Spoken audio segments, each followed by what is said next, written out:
Good evening, everybody. Welcome to another edition of Brunswick's Best, where Lance takes a look at the best players in Vikings history.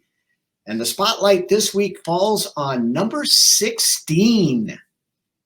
So why don't you lay that beautiful bean footage on us there, Lance? We haven't used that one in a while. It's been a while since we pulled that one out of the bag. Yeah. So why don't you tell us who you got on your list this week? 16. What a magical number that is. Not a lot to go on this week. This will be a little bit shorter of a segment this week, but, I take what I get and I go with it, so we'll do just that. Coming in chronological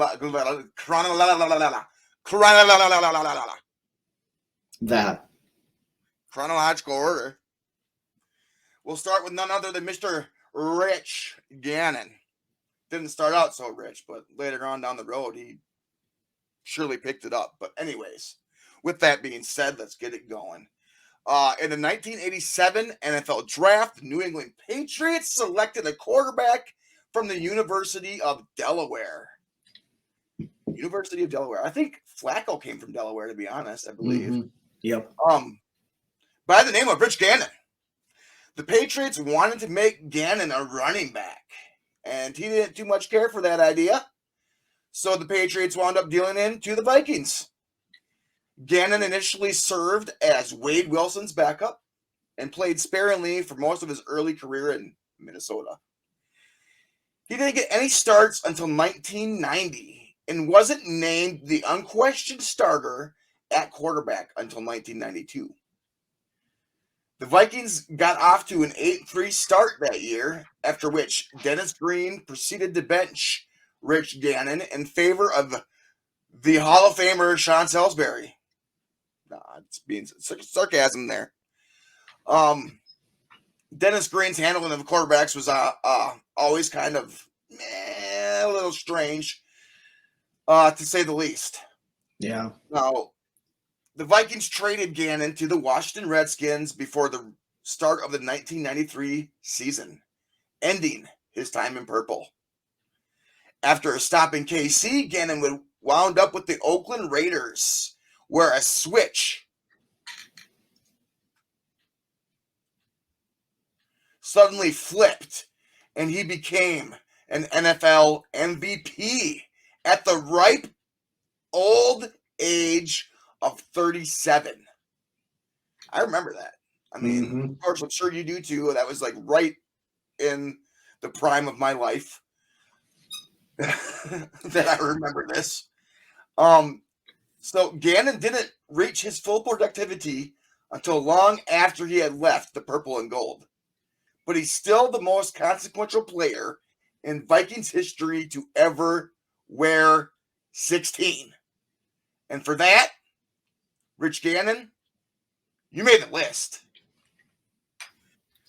And you know what? A lot of people don't. I bet there's a lot of people out there that don't even realize that Rich Gannon even played in Minnesota. Probably I remember when I first heard that, I was like, what? I was like, no. But sure enough, I went back, and there he was. Yeah, I remember it well. Yep. I was but a wee lad at that time. Yeah. I was never a fan of dumping Gannon for Salisbury, but what did I know? Yeah. What do we know? Moving along. Kelly Campbell. Now, I liked Kelly in his time here, and I'll tell you why. Because when Kelly Campbell was in that wide receiver locker room, there wasn't much of a wide receiver locker room to be in, to be honest. I think those were the years where we went without a 1,000-yard receiver. I think 6 years possibly until Thielen finally cracked the 1,000-yard season. I don't know.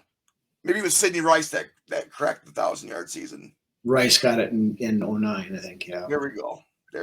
Correct myself. But Kelly, I respect you. Wide receiver Kelly Campbell had a nice little run for the Vikings as an undrafted free agent. He had 8 scoring catches and averaged over 18 yards per catch in his 3 seasons with the Vikings. Kelly, You get an honorable mention this week.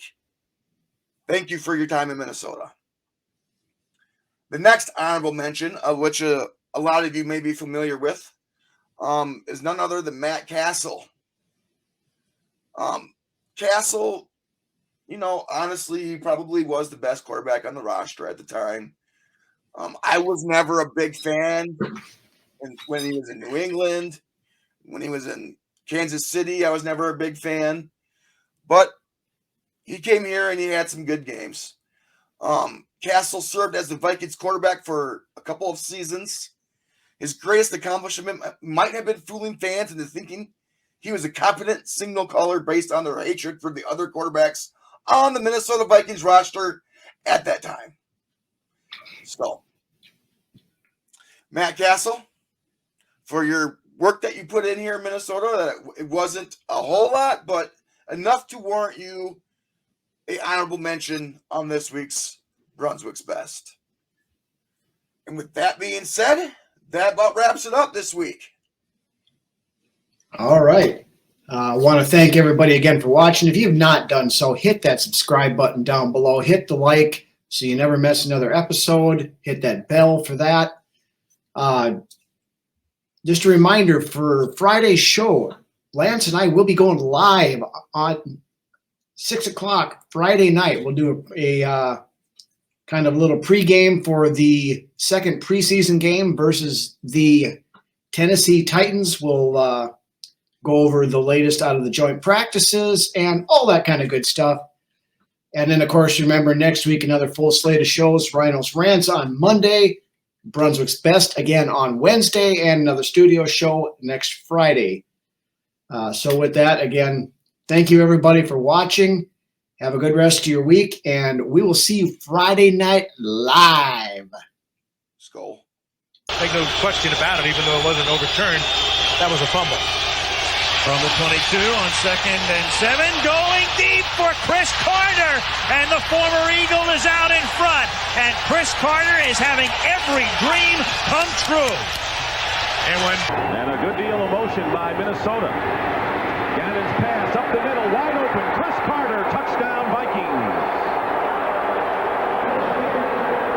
A 15-yard pass play, and the broken hand has not affected Rich Gannon as the Vikings have jumped in front here in the first quarter, 13-0. 2nd and 6. Walker with a pick. Flicker back to Gannon.